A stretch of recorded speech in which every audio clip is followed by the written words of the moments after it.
Don't look up. Whatever you do, keep your eyes on the ground. That's what they told me after it happened. After I saw it, they said it was just a superstition, a myth to scare thieves away from the rice fields. Village folklore, the kind of story old women tell to keep children from wandering at night. But myths don't cast shadows at midnight. Myths don't make that sound, that wet, crackling sound like bones growing in all the wrong directions. And myths certainly don't grow 50 feet tall just because you looked at them. I'm a photographer. I've been to war zones. I've documented gang violence in São Paulo. I've seen bodies pulled from rubble in Syria. I thought I understood fear. I was wrong, because fear, real fear, isn't what you see. It's what you can't stop looking at.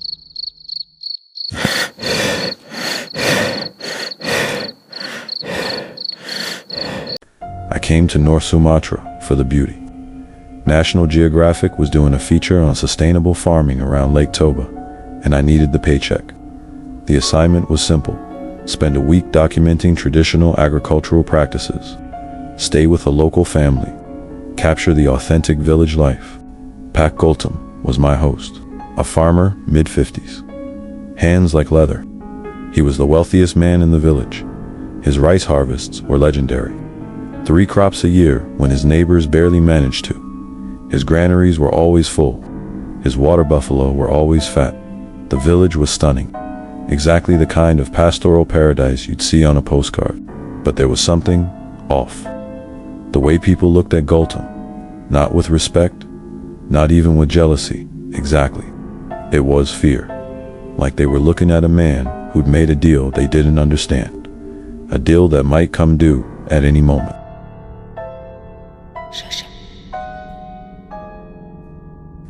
The first strange thing I noticed was the second floor.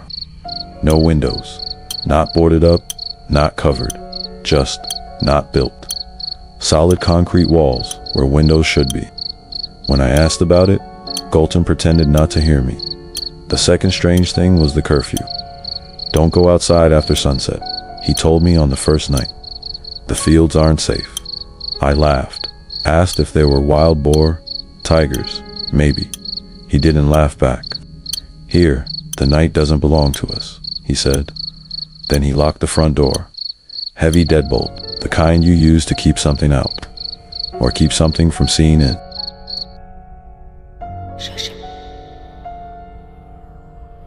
On the second day, an old woman grabbed my arm at the market. Her grip was strong, desperate. She kept saying one word, Ganjang. I didn't know what it meant. When I asked my translator app later, it said tall or stretched. But the way she said it, it wasn't just a word. It was a warning. She said something else too, before the other villagers pulled her away. He feeds it envy. We feed it with our hate, and it grows and grows. And when you see how tall it's grown, you can't look away. I thought she was senile. I should have listened.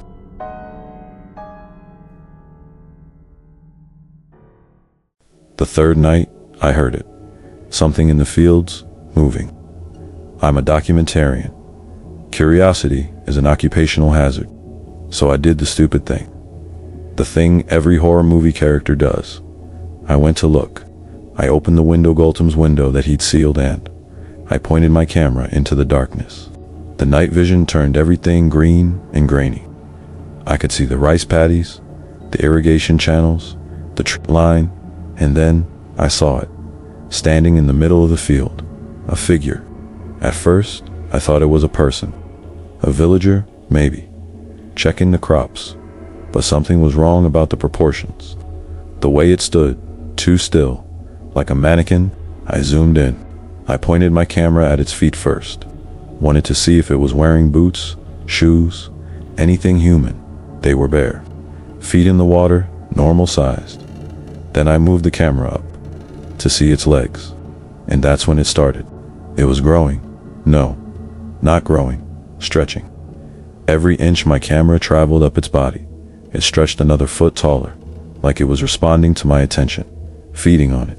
I could hear it happening, this wet, organic sound. Cartilage expanding, bone splitting and fusing. Its spine was visible through its skin. If it was skin, each vertebra separating, creating gaps that filled with something black and glistening. I should have stopped looking, but I couldn't. That's the thing about it. Once you start looking up, you can't stop. Your eyes are locked. Your neck cranes back involuntarily, following it as it grows. I tilted my camera higher, to its shoulders. 20 feet tall now, higher, to where its head should be. 30 feet, 40. Its body impossibly thin, swaying like kelp in a current. And then I reached its head. It had no face, just a suggestion of one. Like a sketch someone forgot to finish, but it was looking at me. I felt it, this crushing, suffocating awareness, like being underwater, pressure building behind my eyes. And then it smiled.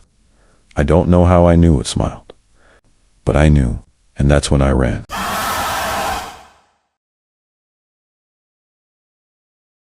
I thought the thing in the field was the monster. I was wrong. By the time I got back to the house, the village had already gathered. Torches, machetes, fury in their eyes.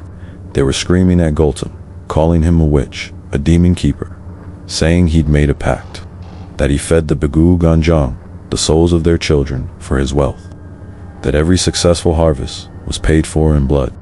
Gultom was crying, begging, swearing he didn't summon it.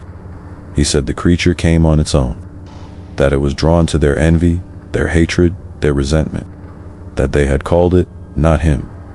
But they didn't care. Fear makes people cruel, and when you're afraid, you need someone to blame. I ran. I ran through rice paddies and rubber tree plantations, and I didn't stop until I reached the main road.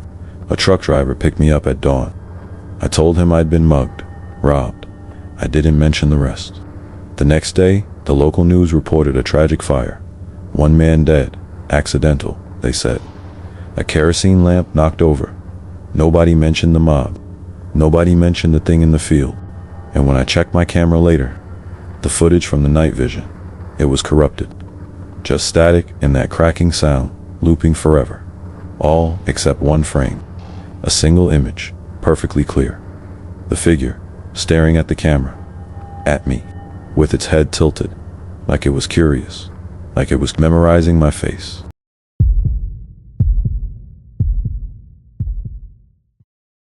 I live in Chicago now.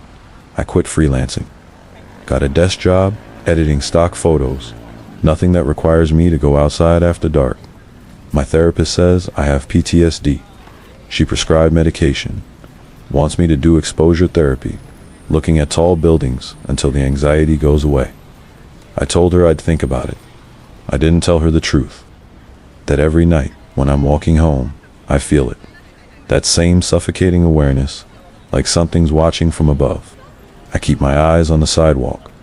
Always, I count the cracks in the concrete. I focus on strangers' shoes. Anything to keep from looking up.